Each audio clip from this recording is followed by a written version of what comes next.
Hi, welcome back to Vox Commune.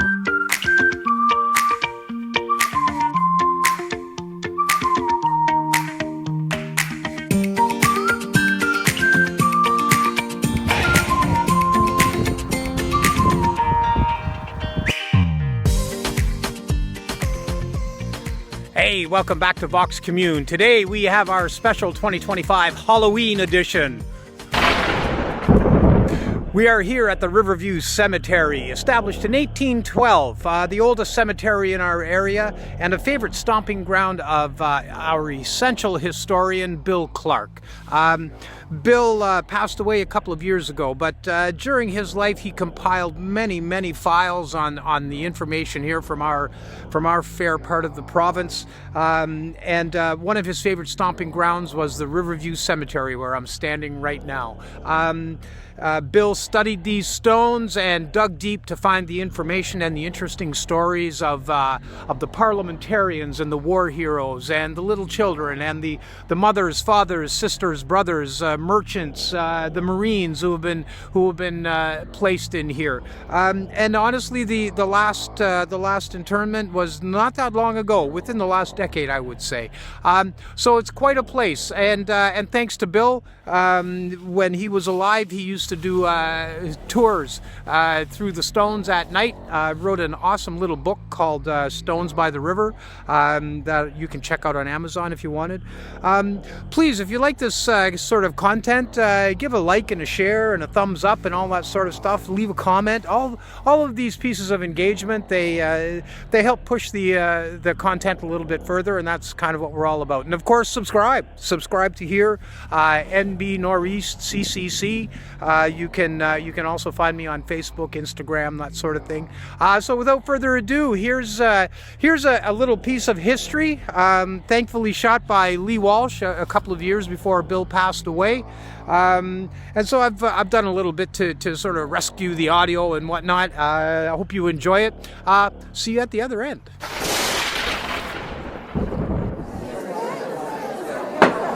Order in the court!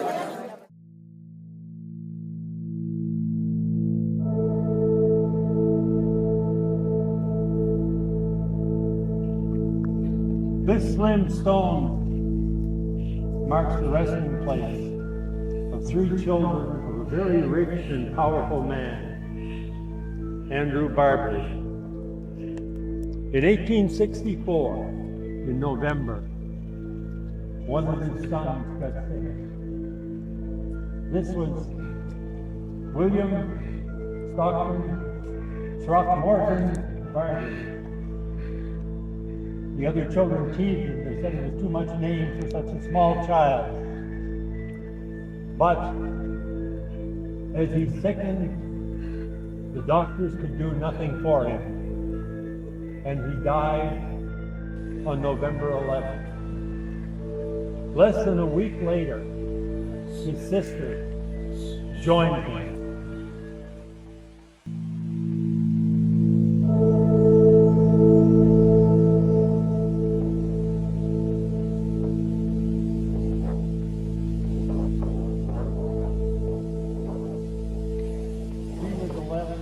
He had only been 7.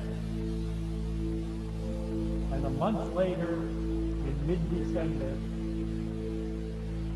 his second son died. This was Andrew, named for his father. They suffered from what the doctors call malignant scarlet fever and putrid sore throat. There were no antibiotics. All the medical marvels that you people know did not exist. That was the sad fate in so many families during the 1800s. In 1867, when the first Canadian Parliament was elected, a man named John McMillan from down country was elected Member of Parliament for Restigouche.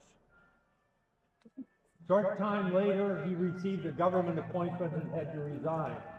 A by-election was held. And this man, William Murray Caldwell, ran against George Moffat. Caldwell was elected, but just a few months later, he died. And the second by-election was held. In that by-election, we had 3 members of Parliament in the first Parliament of Canada. The only riding to have 3 members. A few others had 2. George Moffat was a wealthy mill owner. He held a big mill that was just down there. A short time later, he died and was replaced by his son, Robert. Robert served 3 terms, then was out of office for a term, and in the next election, his brother, another George, was elected.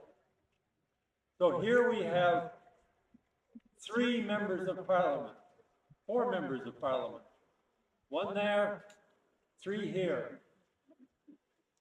This stone also commemorates Robert Moffat, a different Robert Moffat, who was killed in action at Vimy Ridge, not in the great battle that made Canada so famous, but a couple of days before during a scouting raid against the German lines. He was with an engineering squadron. He saw that his officer was in trouble and went to his aid, but both of them were killed.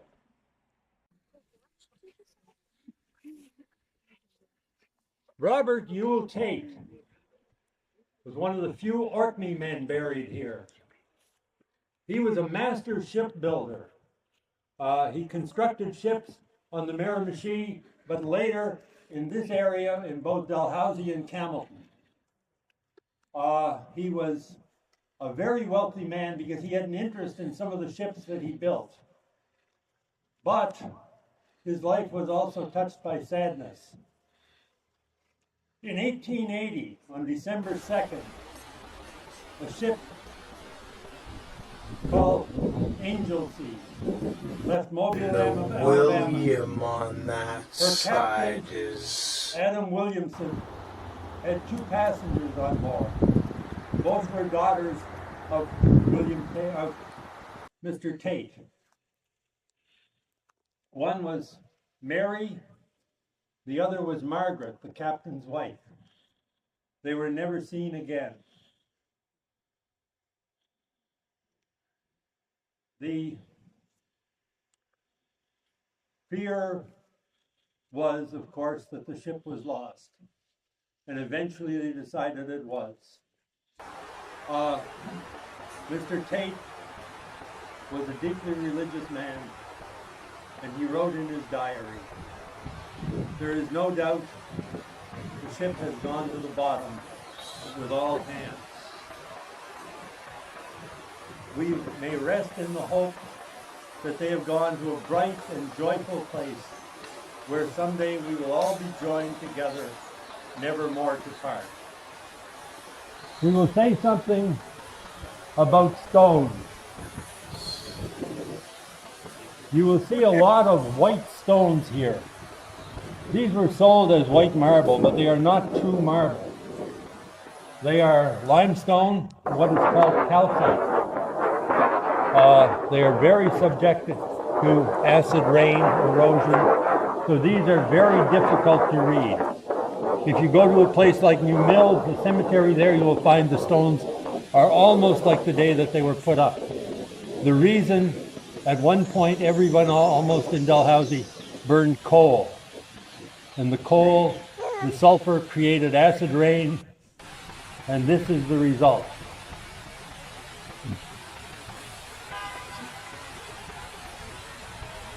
There are all sorts of symbols that appear on the stones. Here is one example, a book. And this is represents what's known as the Book of Life. The indication is that the person buried here has their name written in the Book of Life, meaning that they are among the saved and are in heaven. We see a lot of hands on stones. Very often it is like this.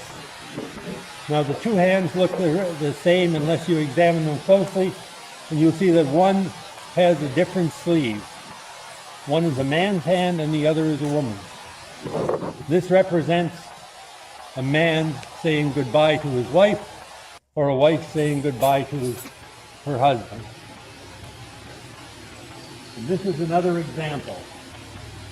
Sometimes the hand appears this way, with a finger pointing towards heaven, and usually words such as, "Yonder is my home." The symbolism, this person has gone to heaven. Sometimes you see the hand pointing down. No, that's not what it means. When the hand is pointing down, it is the hand of God, indicating that this person is one of the chosen.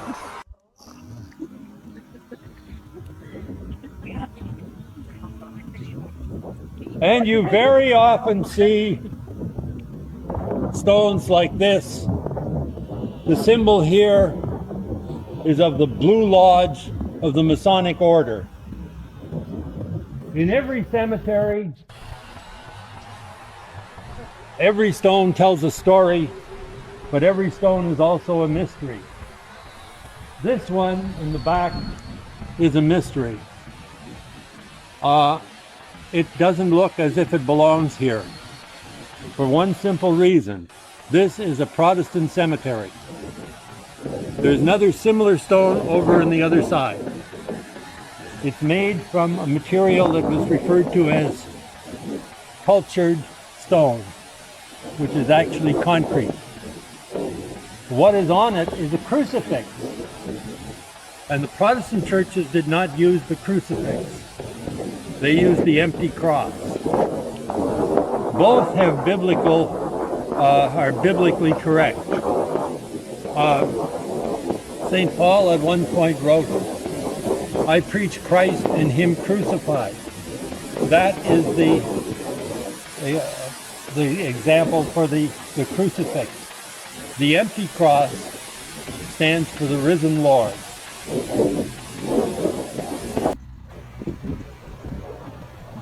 Here we have 3 stones for one person.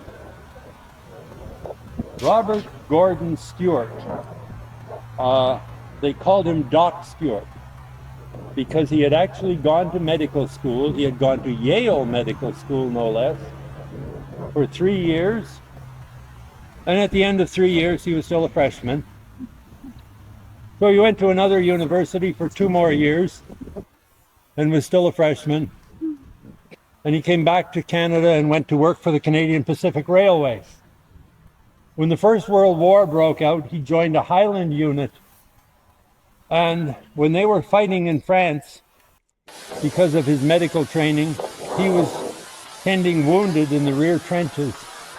But there were still lots of bullets flying around. And a bullet came over and hit him beside his nose, actually between his nose and his eye. It came out behind the ear on the other side, but still he lived. He was very seriously wounded. He was blind in one eye, deaf in one ear, and he staggered when he walked, especially on bright sunny days. He was shipped back to Canada to be discharged. But while he was in St. John, they used him at recruiting meetings to encourage soldiers to join up, which seems strange. While he was there, he heard that a doctor who had treated him in England was in Toronto, and he hoped that he could help him. Gordon went to Toronto, and he was staying in a convalescent home there. He went out for a walk on Yonge Street on a bright sunny day and was staggering down the street when the police saw him. They picked him up and threw him in jail. people couldn't get him out until the next morning.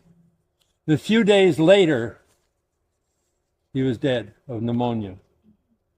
His body was brought back to Campbellton and from there to Dalhousie. And it was actually still in the spring with snow on the ground when his funeral was held. He was brought to this cemetery on a sleigh with soldiers marching and soldiers lining the streets. First resident doctor, Peter Taylor, who had actually studied under Queen Victoria's personal physician.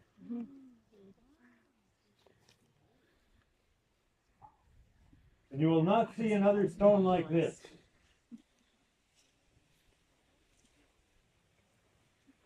This is the resting place of Henry Chalk on his grave, a master mariner from Swansea in Wales. He had brought his ship into Dalhousie to load lumber, and while here he died. He was buried here, and the stone was made in Wales and shipped across.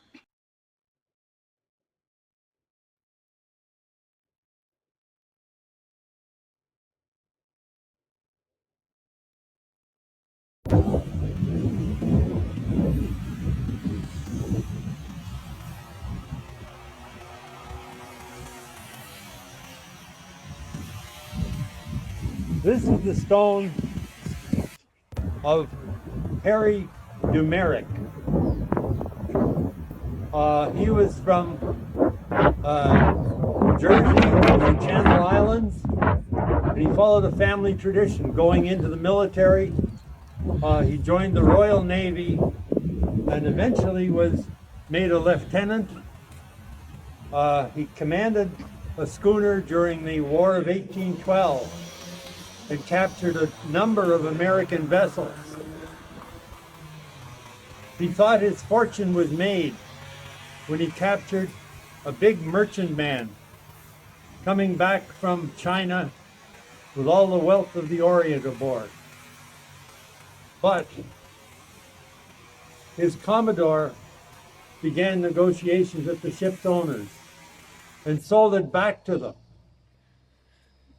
Harry never forgave him. He quit the Navy and he joined the Customs Service. He never mentioned that Commodore again without stressing his middle name. And his name was John Pooh Beresford. And yes, Beresford, New Brunswick is named for it.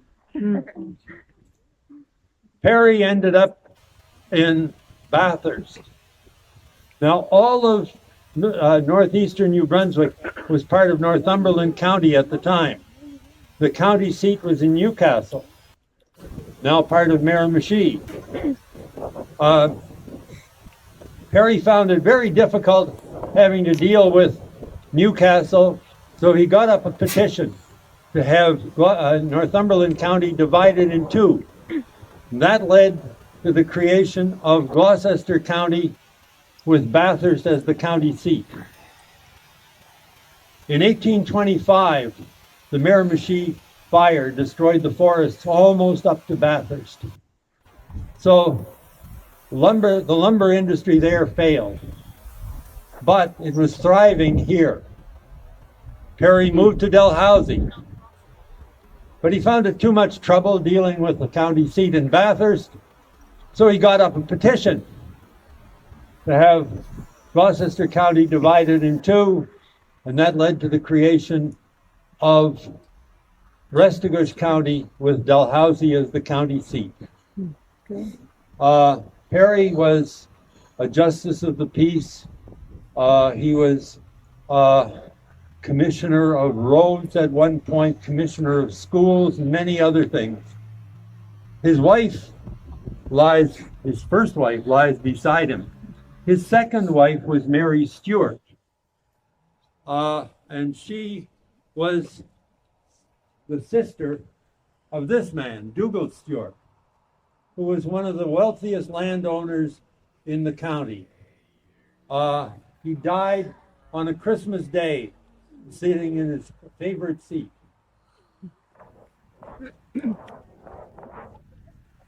Here are the Montgomerys.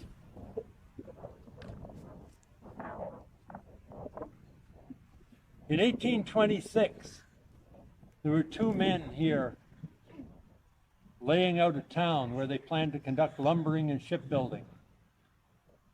One was John Montgomery, the other one was John Hamilton. John Montgomery was later joined by his brother Hugh, that's his stone right there, and for a brief time, they were also joined by another brother, Big Donald. They were all from Prince Edward Island. Big Donald went back to Prince Edward Island. He went into politics. He served in the local legislature for many years. He was eventually appointed to the Senate. But more interesting than that was the fact that he had a little granddaughter who just loved the old man and loved to listen to her stories, or his stories. Her name was Lucy Maud. So, Hugh and John are our connection. They would be great grand uncles of the author of Anne of Green Gables. Also here is William W.S. Montgomery.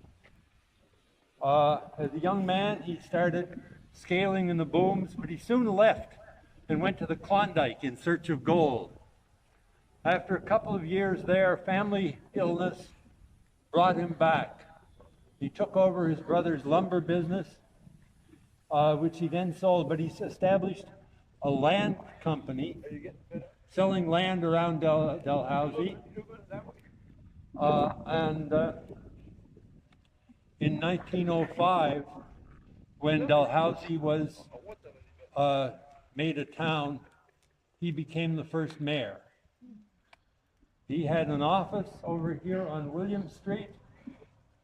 And one day, now the interesting thing is that he had been the owner of the first car in Dalhousie. He left his office and crossed the street to his car, and in the process was struck by a truck owned by the W.S. Logie Company. They carried him into a nearby restaurant, laid him on the table, and there he died.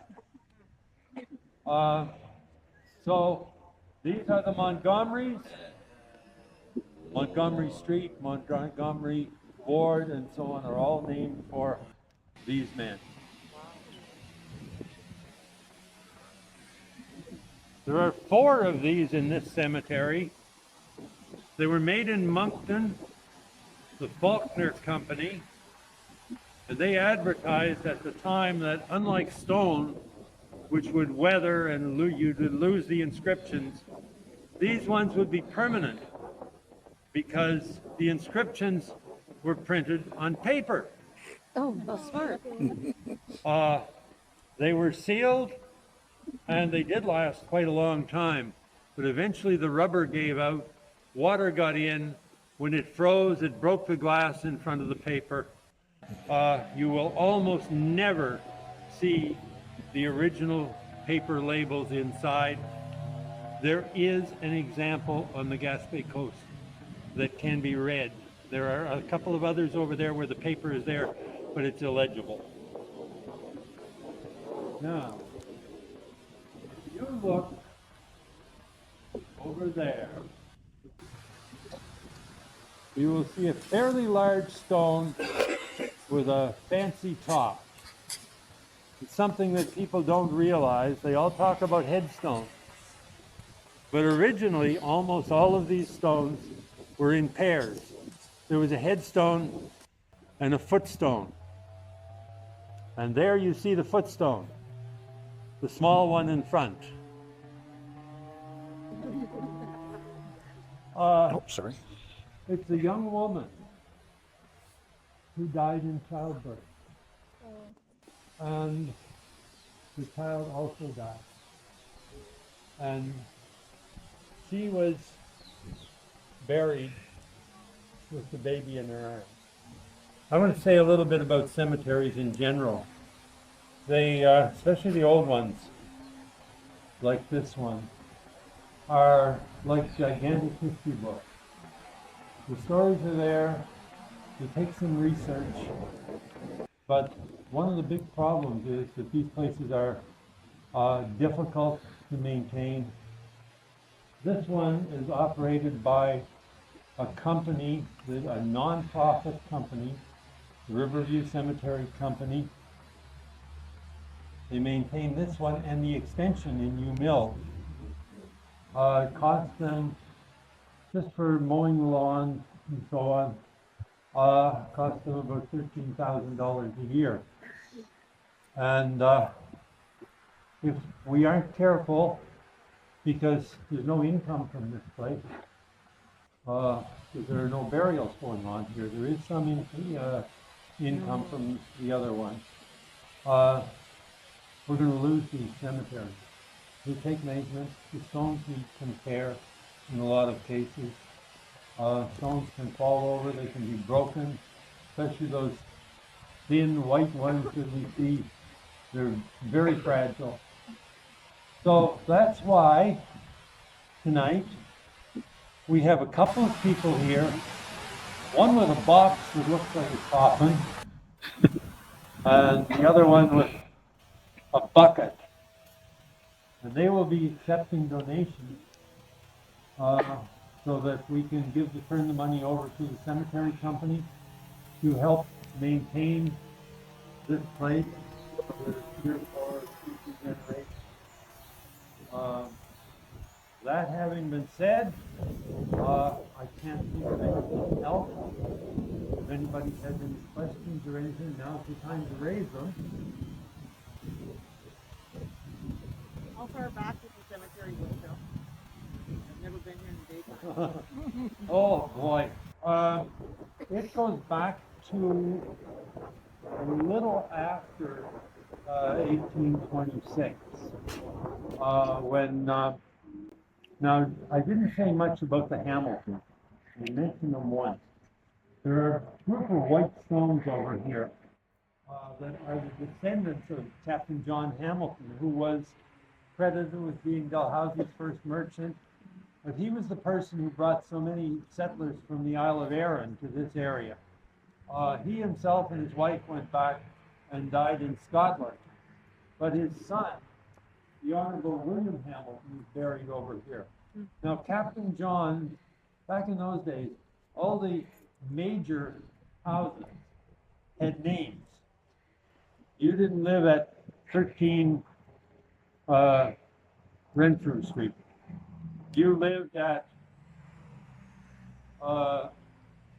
Bellevue or something like that. Bellevue, by the way, was actually Harry Jumerick's home. So at any rate, Captain John Hamilton's property was named Inch Arran, and it was down on what is now Inch Arran Point. His son William sold the land on which they built the hotel, the Inch Arran House. So and they were in over just about there. The cemeteries at night are very easy to get lost. The story that it belongs, it's not the grave of, but this man was commemorated on it. His Flight Lieutenant Donald Conifer. Right? And he was a firefighter. And he was well, there are several stones in the country, yes. And they're fairly old. One of them we were able to read a little bit of it. And there are new methods involving digital photography and computer programs and so on that allow you to read things that you couldn't read otherwise. And we we tried that, we got some of it. We really didn't get it all. We were looking at the archaeology section, and we did that. And also professor in that area. And so that one I don't have any complete answers to at the moment. I have seen an answer, but I can't remember. That What year not? oh, Oh, they're still burying them? occasionally, very few. Yeah, my dad was very sad. That's the last. It was the last one that I was Ray Mercy. And that was 2 years ago. And I know that there have been a few sort of improper burials here of ash. The problem is, at this point, they're not 100% sure where there are graves and where there aren't. And that's normal for an old cemetery. There are stones that are buried. Oh! What year did Mayor McKay pass? I don't remember. It's on the stone. We can go over there. We'll have to find it tomorrow in the daylight. Yeah, don't try it in the daytime. There are things in the one place over here where I was worried. There's one of these, not a flush stone, not a flush head, but one that's at a little bit of an angle like that. And if you're not careful, you have people trip.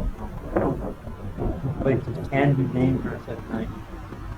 And by the way, if you're ever in old cemeteries, don't touch the stones.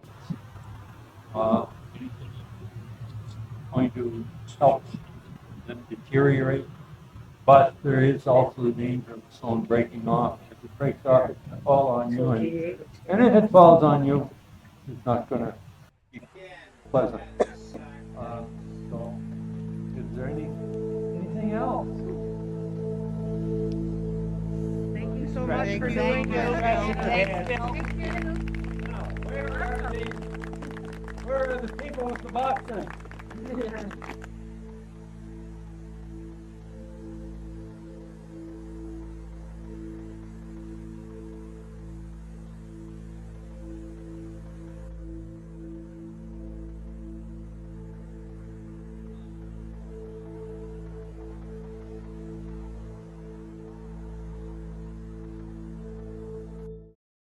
So hey, that was an awesome treat to see Bill Clarke again. Thanks so much to Leigh Walsh for taking the time to shoot this a few years ago. It's important, I think, to realize that all of these stones had stories behind them, and maybe you as a watcher, you have stories you'd like to tell as well. And I think the Content Creators Collective, really the purpose behind it is to be a resource for people that might want to tell stories, but they haven't really figured out how to go about the nuances and the details and whatnot. That's kind of what I'm here for, and kind of why the Content Creators Collective can make a difference in so many lives. If you want to take that chance and start being some kind of a community producer or somebody that wants to tell some stories about other people. Like, share, subscribe, all those wonderful things, and we will see you back here on the next one. Happy Halloween, everybody.